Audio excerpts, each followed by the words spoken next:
Hello friends, welcome to Shriram's kitchen. ఈరోజు మన కిచెన్లో టేస్టీ ఐస్ క్రీమ్ రెసిపీ ఈ వీడియోలో మీకు చూపిస్తున్నానండి. ఈ ఐస్ క్రీమ్ని ఇంట్లోనే చాలా టేస్టీగా, చాలా సాఫ్ట్గా, ఎలాంటి క్రీమ్ వాడకుండా చేసిన చాలా సూపర్ టేస్టీగా ఉంటుంది. బయట కొనే ఐస్ క్రీమ్కి ఎన్నో రెట్లు మేలని చెప్తాను, ఎందుకంటే ఎలాంటి ప్రిజర్వేటివ్స్ వాడకుండా చేస్తున్నాను. అంతేకాకుండా షుగర్ వేయకుండా ఈ ఐస్ క్రీమ్ చేశాను. ఈ సమ్మర్లో మీరు తప్పకుండా ట్రై చేయండి. ముందుగా స్టవ్ ఆన్ చేసి ప్యాన్లో 1/2 లీటర్ పాలు తీసుకోవాలి. ఇక్కడ పాలు వచ్చేసి ఫుల్ ప్యాక్ క్రీమ్ పాలు ఉండాలి. ఇక్కడ పాల ప్యాకెట్కి బదులుగా గేదె పాలు వాడాను. ఇప్పుడు ఈ పాలను కలుపుతూ 5 నిమిషాలు మరిగించాలి. పాలు కొద్దిగా మరిగి చిక్కబడ్డ తర్వాత స్టవ్ సిమ్లో చేసుకొని 4 బ్రెడ్ స్లైస్లు తీసుకొని ఈ మరుగుతున్న పాలలో వేసుకోండి. ఇక నేను మిల్క్ బ్రెడ్ వాడాను, కావాలంటే మీరు బ్రౌన్ బ్రెడ్ కూడా వాడుకోవచ్చు.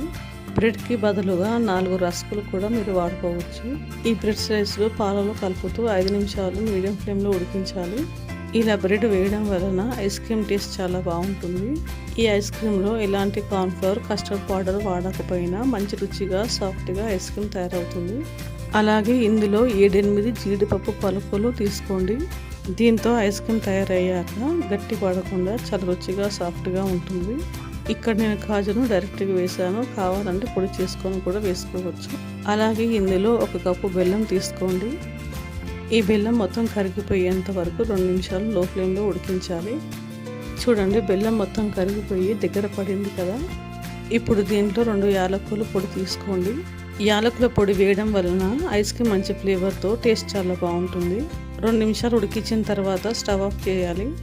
ఇప్పుడు ఈ ఐస్ క్రీమ్ బ్యాటర్ని పూర్తిగా చల్లారేంత వరకు పక్కన ఉంచండి. చూడండి, ఐస్ క్రీమ్ బ్యాటర్ పూర్తిగా చల్లారింది.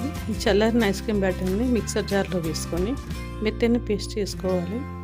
ఇందులో తీసుకున్న బెల్లం కానీ, జీడిపప్పు కానీ మెత్తగా నలిగేలా గ్రైండ్ చేసుకోండి. మంచి నురుగుగా, కాస్త క్రీమీగా వచ్చింది కదా. ఇలా వస్తే ఐస్ క్రీమ్ పర్ఫెక్ట్గా వస్తుంది.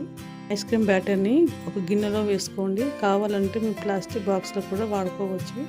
చూడండి, ఐస్ క్రీమ్ బ్యాటర్ ఎంత చిక్కగా, క్రీమీగా వచ్చిందో. ఇలా వస్తే మీ ఐస్ క్రీమ్ పర్ఫెక్ట్గా వస్తుంది. ఇప్పుడు దీనిపై మూత పెట్టేసి 7-8 గంటలు ఫ్రీజ్ చేసుకోవాలి, లేదా ఓవర్ నైట్ ఫ్రీజ్ చేసుకున్నా సరిపోతుంది. చూడండి, నేను ఇక్కడ మళ్ళీ మరుసటి రోజు చూపిస్తున్నాను.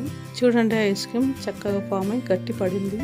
చూడండి, మన స్పూన్తో తీసుకున్నామంటే చాలా క్రీమీగా, యమ్మీగా ఐస్ క్రీమ్ టేస్ట్ చాలా బాగుంటుంది. తెలియని వారు ఎవరైనా సరే ఈ ఐస్ క్రీమ్ టేస్ట్ చూసాక బ్రెడ్తో చేసామంటే అసలు నమ్మరు, అంత రుచిగా ఉంటుంది. ఇంట్లో తప్పకుండా ట్రై చేయవలసిన ఐస్ క్రీమ్ రెసిపీ అన్నమాట. సో మీకైతే ఈ ఐస్ క్రీమ్ రెసిపీ తప్పకుండా నచ్చుతుంది. సర్వ్ చేసే ముందు జీడిపప్పు పలుకులు కానీ, పిస్తా పలుకులు కానీ వేసి సర్వ్ చేయండి. టేస్ట్ చాలా బాగుంటుంది. ఈ రెసిపీ మీకు నచ్చిందా? లైక్ అండ్ సబ్స్క్రైబ్ చేయండి. Thanks for watching.